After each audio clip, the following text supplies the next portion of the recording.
Bonjour,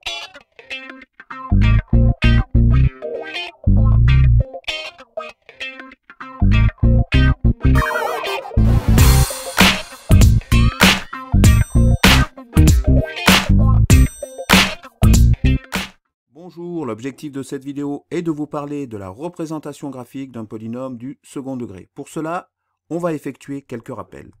Alors, définition, une fonction f polynôme du second degré est une fonction définie sur R, sur l'ensemble des réels, dont une expression est de la forme f de x égale à x carré plus bx plus c, c'est ce qu'on appelle la forme développée, où a, b et c sont des réels, tels que a est différent de 0. Je rappelle que a doit être différent de 0, c'est très important, car sinon on enlève le terme ax carré, et à partir de ce moment-là, ce n'est plus une fonction polynôme du second degré. Donc si vous voulez un peu plus de détails sur les propriétés de cette fonction polynôme du second degré, je vous engage à aller voir une vidéo que j'ai effectuée là-dessus. Alors, sa courbe représentative P est appelée parabole. D'accord? Donc la courbe représentative d'une fonction polynôme du second degré, on appelle ça une parabole. Alors maintenant, propriété, toute fonction polynôme du second degré admet une expression dite forme canonique. Donc là, c'est une deuxième forme. Il existe deux réels, alpha et bêta, tels que, pour tout réel x, f de x égale a fois x moins alpha au carré plus bêta, avec alpha qui est égal à moins b sur 2a, bêta qui est égal à moins delta sur 4a, et delta qui est égal à b carré moins 4ac. Je rappelle que delta, on appelle ça le discriminant. Donc là aussi, sur cette propriété, j'ai effectué une vidéo sur la forme canonique d'une fonction polynôme du second degré. Alors, on voit bien ici dans ces formules pourquoi a doit être d'ailleurs différent de 0, sinon alpha et bêta ne pourraient pas exister évidemment. Alors, on va voir maintenant une deuxième propriété qui cette fois est nouvelle. La parabole P admet pour axe de symétrie la droite d'équation x égale alpha. Donc j'ai ici une droite d'équation x égale alpha, et donc cette droite correspond à l'axe de symétrie de ma parabole. On va effectuer maintenant la démonstration. Alors, la démonstration de la propriété numéro 1, la première propriété que l'on a vue, c'est-à-dire en lien avec l'expression, la forme canonique d'une fonction polynôme du second degré, eh bien, cette propriété a déjà été démontrée dans une vidéo précédente, je vous engage à aller la voir. On va là effectuer la démonstration de la deuxième propriété, c'est-à-dire que la courbe représentative d'une fonction polynôme du second degré, qu'on appelle donc une parabole, admet un axe de symétrie qui a pour équation x égale alpha. Donc c'est cette démonstration que l'on va effectuer. Alors, soit h un réel quelconque, on considère deux points M et M' de la parabole P, d'abscisse respective alpha moins h et alpha plus h. On va utiliser maintenant la forme canonique d'une fonction polynôme du second degré. D'une part, donc f de alpha moins h va donc être égal à a multiplié par alpha moins h moins alpha le tout au carré, plus bêta. Donc ici, qu'est-ce que l'on a fait? On a utilisé, je rappelle, la forme canonique, l'expression, la forme canonique d'une fonction polynôme du second degré, qui est donc f de x égale a multiplié par x moins alpha au carré plus bêta, et on a remplacé x par alpha moins h. Donc voilà ce que j'ai fait. Alors, à l'intérieur ici de la parenthèse, on voit que alpha moins alpha, ça va s'éliminer. Il ne va plus que me rester moins h le tout, donc au carré. Donc f de alpha moins h est donc égal à a multiplié par moins h au carré plus bêta. Le moins au carré va disparaître, et donc on va se retrouver au final avec un f de alpha moins h qui va donc être égal à ah carré plus bêta.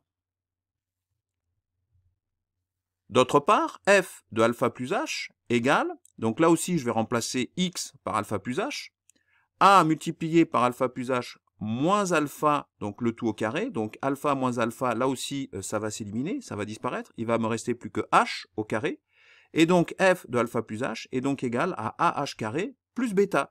Et donc on voit bien qu'il y a égalité entre f de alpha moins h et f de alpha plus h. Puisque f de alpha moins h est égal à f de alpha plus h, les points M et M' ont la même ordonnée. Et donc la droite d'équation x égale alpha est bien l'axe de symétrie pour la parabole P. Je répète, j'explique, puisque M, donc qui a pour abscisse alpha moins h, a la même ordonnée que le point M', qui a pour abscisse alpha plus h, et que cette démonstration est valable quel que soit h, c'est-à-dire quel que soit donc le point M que je prends en fonction de la valeur de h, je vais avoir un point M' qui va avoir la même ordonnée, hein, le point M' qui a pour abscisse alpha plus h.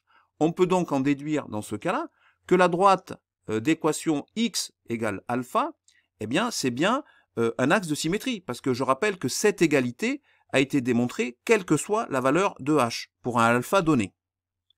On va voir maintenant donc un exemple. Donc soit la fonction f d'expression f de x égale 3 multiplié par x plus 1 au carré moins 5, déterminer l'axe de symétrie de la représentation graphique de la fonction f. Alors f de x égale 3 multiplié par x plus 1 le tout au carré moins 5, qui est donc égal à a multiplié par x moins alpha au carré plus bêta. Donc par identification, on peut dire que eh bien, le alpha il vaut moins 1, hein, puisque je rappelle, attention, hein, le alpha ne vaut pas plus 1, puisque dans la formule c'est x moins alpha, donc ici c'est x moins 1. Donc alpha vaut bien moins 1. Bêta ici vaut moins 5. Je ne l'ai pas écrit, mais a, on peut rajouter aussi que a est égal, eh bien a il est égal à 3. D'accord? Donc par identification, a est égal à 3, alpha vaut moins 1 et bêta est égal à moins 5. L'axe de symétrie correspond donc à la droite d'équation x égale moins 1. Donc on a trouvé ici l'équation de l'axe de symétrie de ma parabole, qui est la représentation graphique de la fonction f, que l'on a définie ici par l'expression f de x égale 3 fois x plus 1 le tout au carré moins 5. Propriété. Le sommet S de la parabole P a pour coordonnées donc alpha, bêta. Si A est strictement négatif, alors F admet pour maximum bêta sur R, l'ensemble des réels, atteint au point d'abscisse alpha. On voit ici que si A est strictement donc négatif, le sommet de la parabole qui est de coordonnées alpha, bêta, qui a pour abscisse donc alpha et pour ordonnée donc bêta, correspond bien au maximum de la représentation graphique, au maximum de la courbe. Si A est strictement positif, alors F admet pour minimum bêta sur R, l'ensemble des réels, atteint au point d'abscisse alpha. Évidemment, lorsque A est strictement positif, on voit ici que le sommet de la parabole, donc S, qui est de coordonnées alpha, bêta, correspond en fait à un minimum. On va faire un zoom sur ces deux courbes. On voit bien donc ici, je le répète, que lorsque A est strictement positif, le sommet de la parabole qui va être de coordonnées alpha, bêta correspond à un minimum. Lorsque A est strictement négatif, le sommet de la parabole qui est de coordonnées alpha, bêta, cette fois correspond à un maximum. On va effectuer maintenant la démonstration de cette propriété. On considère le cas où A est strictement négatif. Pour tout réel x, on a x moins alpha au carré qui est supérieur ou égal à 0. Donc 1 carré, on sait tous que c'est positif. Ici, c'est supérieur ou égal à 0. Pourquoi? Parce que x peut être égal à alpha, et alpha moins alpha, ça fait 0, élevé au carré, ça donne bien 0. Donc, si je multiplie par a les deux membres de cette inégalité, je vais obtenir donc a multiplié par x moins alpha au carré, et là, je vais être obligé d'inverser le sens d'une inégalité, puisque je multiplie par un nombre qui est négatif, donc inférieur ou égal à a multiplié par 0. Et ça, a fois 0, on sait bien que ça donne 0. Donc, a multiplié par x moins alpha, qui est le tout au carré, est inférieur ou égal à 0, car a est strictement négatif. J'inverse le sens d'inégalité parce que a est négatif. D'où a multiplié par x moins alpha au carré, plus bêta, c'est-à-dire que je vais rajouter bêta dans le membre de gauche. Je suis donc obligé de faire la même chose dans le membre de droite. Donc 0 plus bêta, ça va me donner bêta. Et je me retrouve en fait avec f de x inférieur ou égal à bêta. De plus, f de alpha est égal à a multiplié par alpha moins alpha au carré. Je remplace x par alpha. Ça va me donner 0 au carré, ça va me donner 0. Multiplié par a, ça va me donner 0. Plus bêta, bêta plus 0, ça va me donner ici bêta. On a donc bien f de alpha qui est égal à bêta.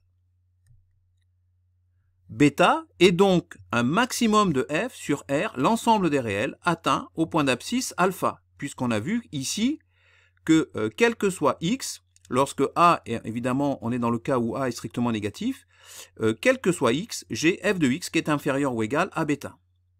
On considère maintenant le cas où a est strictement positif. Pour tout réel x, on a x moins alpha au carré qui est supérieur ou égal à 0 pour la même raison que précédemment.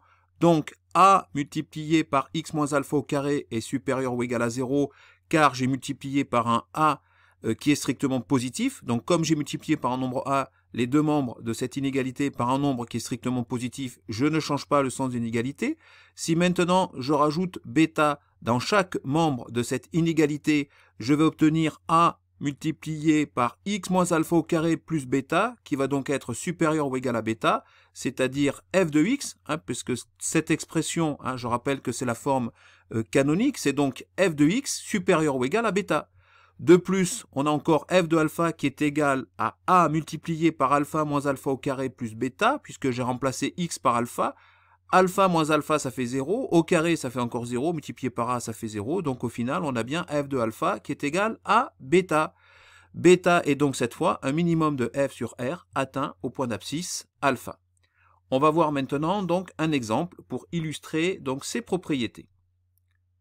Alors, f est une fonction polynôme du second degré, définie sur R par, donc ici, ce qu'on appelle sa forme canonique, f de x égale 3 multiplié par x plus 5 au carré moins 2. Donc, déterminer l'extrémum de f sur R. Un extrémum, c'est soit un maximum ou un minimum. Donc, a égale 3. Donc, a est strictement positif. F de x est égal à 3 multiplié par x moins 5, le tout au carré moins 2.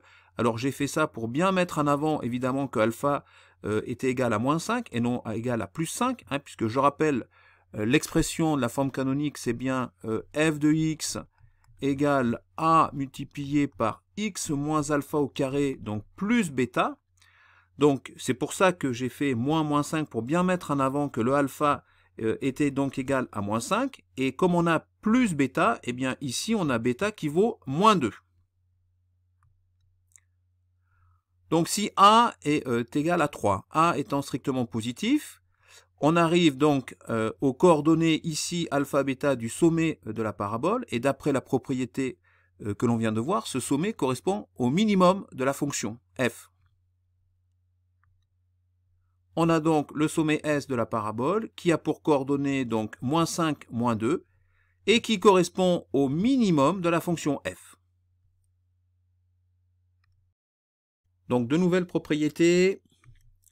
Si a est strictement négatif, alors f est croissante sur moins l'infini alpha et décroissante sur alpha plus l'infini.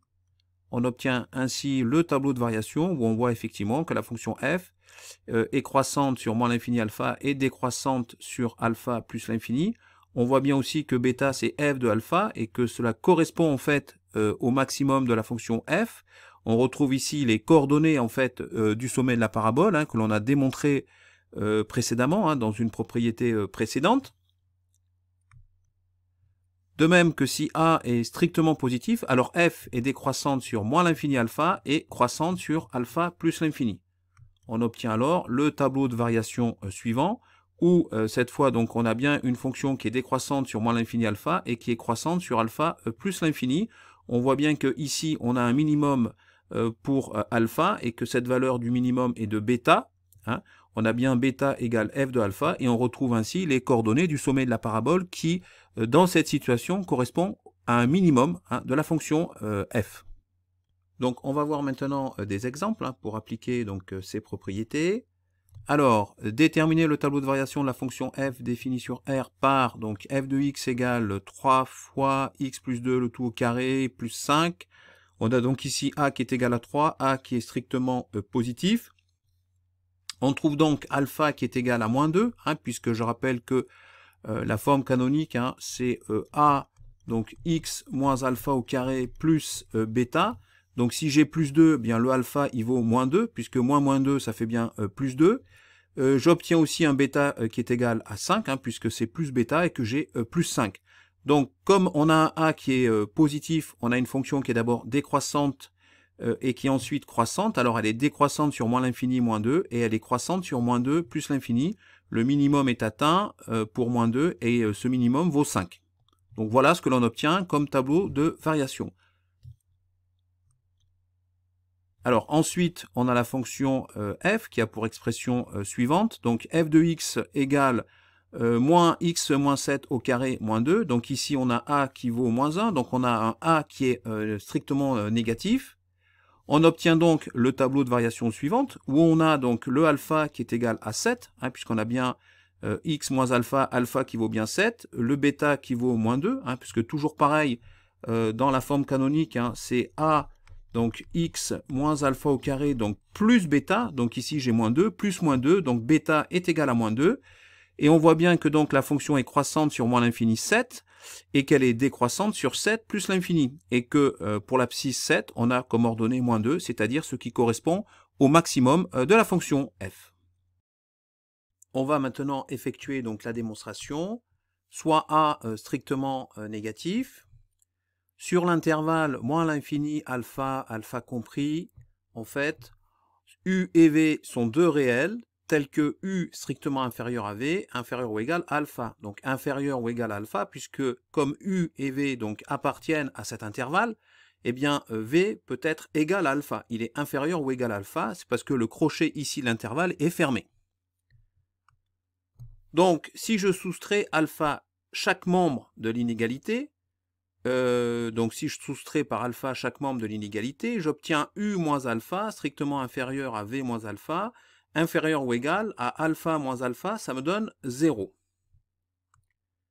Si maintenant, donc u moins alpha au carré, donc, est donc supérieur à v moins alpha au carré, puisque la fonction carré est décroissante sur moins l'infini 0. En effet, ici j'ai u moins alpha qui est plus petit que v moins alpha. Or, je rappelle que la fonction carré est strictement décroissante sur l'intervalle moins l'infini 0. Donc u moins alpha qui est plus petit que v moins alpha, on le voit ici, au carré est supérieur à v moins alpha. C'est-à-dire que u moins alpha au carré est supérieur à v moins alpha au carré, tout ça parce que la fonction carré est décroissante sur moins l'infini 0. Donc on a bien cette inégalité.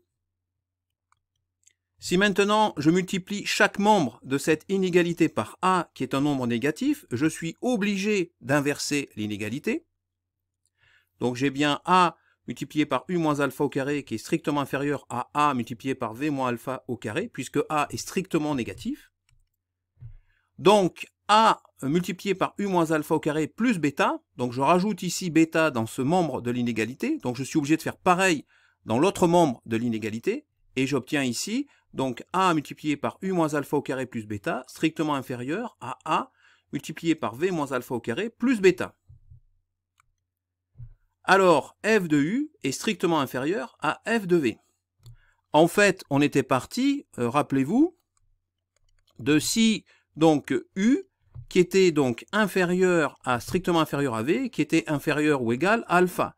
Et donc, on est parti de u strictement inférieur à v, et on arrive à f de u strictement inférieur à f de v. Donc ça, c'est par définition, on a démontré que la fonction était croissante, puisque ça, c'est la définition de ce qu'est une fonction croissante. Ça conserve l'ordre. Donc f est croissante sur moins l'infini alpha, hein, puisque si u strictement inférieur à v, inférieur ou égal à alpha, implique que f de u est strictement inférieur à f de v, alors on peut en déduire que f est croissante sur moins l'infini alpha. Maintenant, on va prendre a strictement négatif sur l'intervalle alpha plus l'infini. U et v sont deux réels tels que alpha inférieur ou égal à u, strictement inférieur à v. Donc, si je soustrais chaque membre de cette inégalité par alpha, je vais obtenir donc alpha moins alpha 0, donc u moins alpha supérieur ou égal à 0, qui est strictement inférieur à v moins alpha. Or, je sais que sur la zone, donc sur l'intervalle 0 plus l'infini, la fonction carré est strictement croissante. Donc on va avoir u moins alpha au carré qui va donc être strictement inférieur à v moins alpha au carré. Ici, j'ai u moins alpha qui est inférieur à v moins alpha. On voit bien que u moins alpha au carré est bien plus petit que v moins alpha au carré. Tout ça parce que la fonction carré est croissante sur 0 plus l'infini. Si je multiplie par a, qui est un nombre négatif, les deux membres de cette inégalité, j'obtiens a multiplié par u moins alpha au carré, qui est donc strictement supérieur à a multiplié par V moins alpha au carré. Donc j'ai inversé le sens d'une inégalité puisque A est strictement négatif. Ce qui me donne A multiplié par U moins alpha au carré plus bêta. Je rajoute bêta dans le membre de gauche de l'inégalité. Et j'ai donc cette expression qui est supérieure à A multiplié par V moins alpha au carré plus bêta. Et donc on se retrouve avec f de U qui est strictement supérieur à f de V. Alors qu'on était parti au départ avec si donc alpha est inférieur ou égal à U et que U est strictement inférieur à V. Donc ici, vous voyez qu'on a une inversion de l'ordre, puisqu'on a U qui est plus petit que V, et maintenant on va voir, ça implique au final que f de U est plus grand que f de V. Donc ça, c'est la définition de ce qu'est une fonction décroissante. F est donc décroissante sur alpha plus l'infini, hein, puisque U est compris, je vous rappelle que si U est supérieur ou égal à alpha, que U est strictement inférieur à V, j'ai donc U strictement inférieur à V, et qu'alors j'ai f de U qui est strictement supérieur à f de V, je peux donc en déduire que f est donc strictement décroissante, strictement décroissante même, sur alpha plus l'infini. On applique un raisonnement analogue pour A strictement positif. Et bien voilà, c'est la fin de cette vidéo. Je vous dis à bientôt sur la chaîne YouTube Skol Mathématiques.